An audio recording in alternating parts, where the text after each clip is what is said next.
setting up is price levels. And price levels really help us set pricing for the system, so how our items are being sold to our customers. So there's two different ways that we can handle price levels right now. We can do it as a fixed percentage or as across a group of items. So any items that are sold to a customer, in this case we have retail, I have this set to a fixed percentage, and so it's going to be 110% of my list. And so any customer that is assigned a retail price level, any item that I sell to that customer is going to use the list price off the item master and add an additional 10% to it. We can do, the other type is per item, and so under my wholesale, maybe I'm going to set that up as a per item, and then this allows me to take and assign specific items to this price level with a specific price. And so any items that aren't listed here, so I'm going to add this Padron 1964, and I can specify, so list price for this is $18.95, but I want my wholesale price to be $16.50. So I could take any of those, any items in my system, add those to this item-specific price level. And so this, again, allows it to be anytime I have this specified on a sales or on a customer, I can address or adjust my pricing. So I have these 3 items added. These are the prices that they will get for those 3 items. Any item that is not listed on this price level will default to their list price.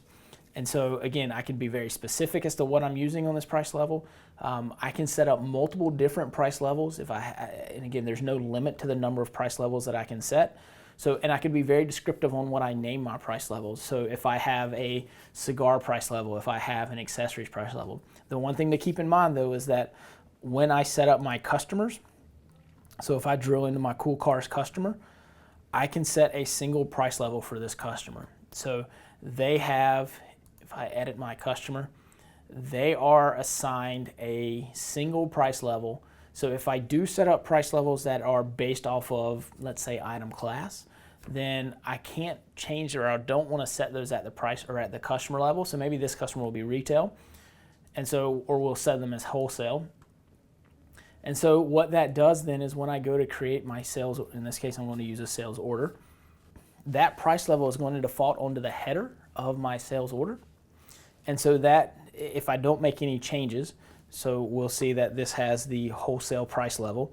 So when I add a line item to this, if it's in my price level, it's going to get my price level price. If it is not in my price level, it's just going to get my list price. So I'll add this one, which should be at my $5.55, I believe. And then this one was just the list price of $25.95. So I also have the ability though to add my price level column onto the actual sales line, and I can modify line by line the price level that the customer is receiving. So in this case, this applied the wholesale price level.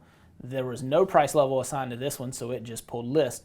But if I did have my item set up as an access or as a item class type price level, I could then manually go change and apply this customer gets the cigar price level. And so I go and I change this to the cigar price level, and it would change their pricing. So, or I could change this to my retail price level,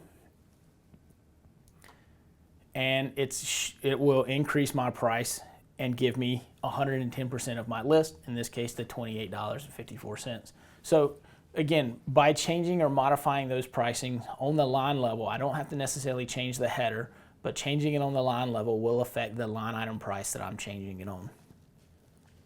So again, we do have that functionality. Those price levels get applied at the customer level, and then any sales transaction that I start off of that customer will apply that price level by default to the header of the document, and then roll that to the lines, and then I can change that on a line-by-line basis if needed.